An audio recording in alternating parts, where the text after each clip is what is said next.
Hai semuanya, ketemu lagi sama gua Fahmi nih. Sebelumnya gue pengen ngucapin dulu ya, selamat tahun baru 2024. Dan HP pertama yang ingin gua bahas di tahun ini adalah dari Tecno. Ini adalah Tecno Spark 20 series. Ini adalah HP entry level. Jadi kita mulai tahun ini dengan yang entry dulu.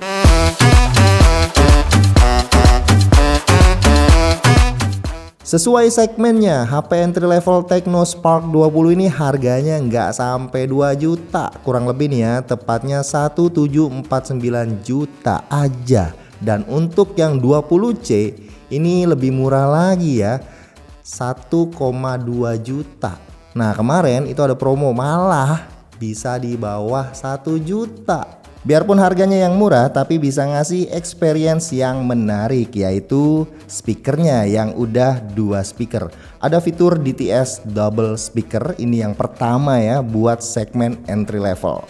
Kita jabarin dulu speknya. Untuk yang Tecno Spark 20 ini punya ukuran 6,6 inci, chipsetnya pakai MediaTek Helio G85, RAM-nya 8GB, storage-nya gede ya 256, ada NFC-nya, baterainya 5000 dan casannya 18 watt. Untuk yang 20C ini punya ukuran sama 6,6 inci, chipsetnya MediaTek Helio G35, RAM-nya 4GB, storage-nya 128, ada NFC-nya juga.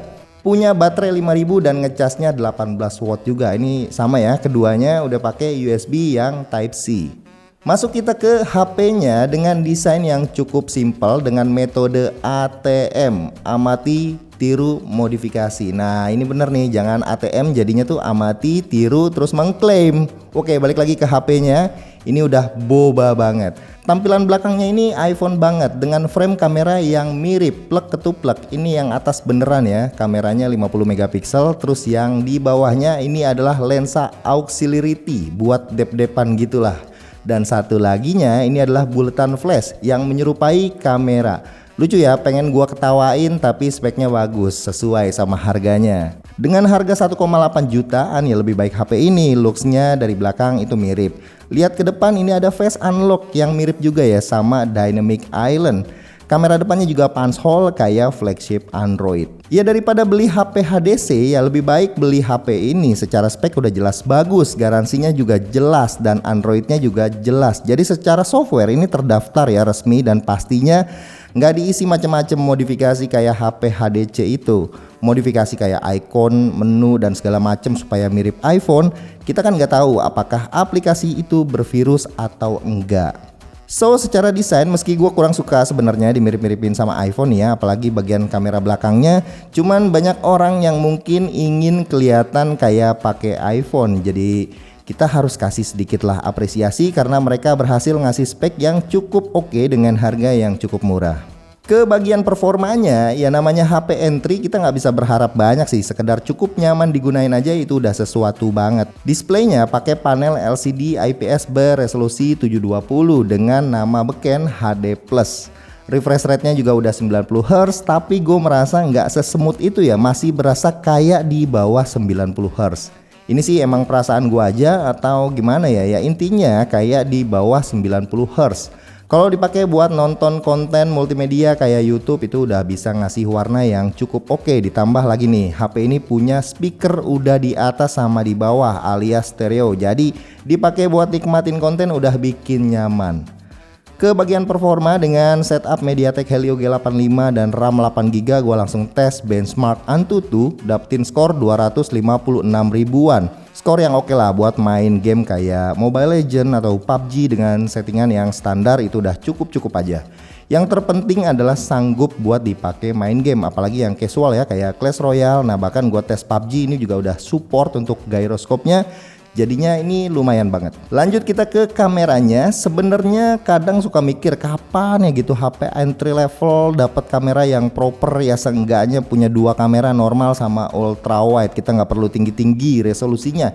Kita juga nggak butuh kamera yang depth atau makro gitu-gitulah. Tapi ya udahlah, mungkin emang chipsetnya kurang memadai. Kamera HP ini sejatinya cuma 1 kamera aja, 50 megapiksel dengan bukaan yang cukup lebar. Dari aplikasi ini cukup lumayan ya, nggak berasa lemot banget, bahkan shutternya juga cukup cepat. Tapi secara hasil jangan berekspektasi lebih. Kualitasnya menurut gua cukup aja, yang penting bisa menangkap momen. Kalau penilaian gua nih ya, secara kualitas hasil fotonya tuh agak sedikit kekuningan, agak warm. Warnanya juga agak pucat dan noise reductionnya itu cukup agresif. Padahal resolusinya itu lumayan gede ya, baik kamera belakang ataupun kamera selfie-nya yang punya 32 megapiksel. Begitu juga dengan videonya, meski bisa ngasih opsi resolusi 2K dengan 30 fps tapi belum ada stabilization-nya. Dan mari kita lihat sampel-sampel foto dan video dari Tecno 20 ini. Oke, ini sampel perekamannya. Dia bisa di resolusi 2K di 30 fps.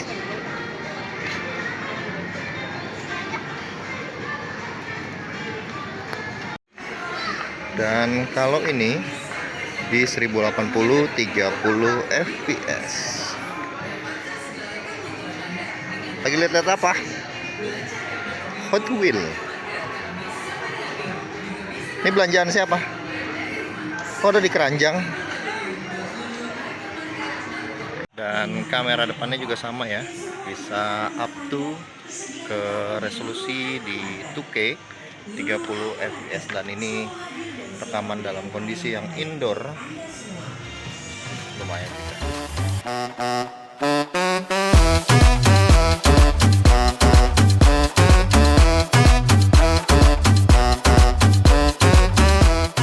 Terakhir paling pendapat gue ya soal kedua HP ini, Tecno Spark 20 series ini cukup menggoda dan menurut gue ini worth it untuk dibeli. Dengan kita ngomongin secara spek ya, sangat lengkap ya untuk sebuah HP entry level. Chipsetnya oke, desainnya juga lumayan bagus dan perintilannya juga ini lengkap ya. Helio G85, terus RAM-nya 8GB, storage-nya nih 256, ada dual speaker dan ada NFC-nya. Begitu juga dengan seri 20C, ini yang punya perbedaan di chipset yang pakai MediaTek Helio G35, udah dual speaker juga, keren emang si Tecno ini. So buat kalian yang lagi nyari HP murah dengan spek yang cukup menarik, monggo pertimbangkan lagi opsi kedua HP ini. Oke, jadi segini aja video gua mengenai Tecno Spark 20 series ini. Semoga ngebantu kalian yang lagi nyari informasi mengenai kedua HP ini. Jangan lupa ya, kasih komentar, terus kasih jempolnya, share ke teman-teman kalian, dan kita ketemu lagi di video yang berikutnya.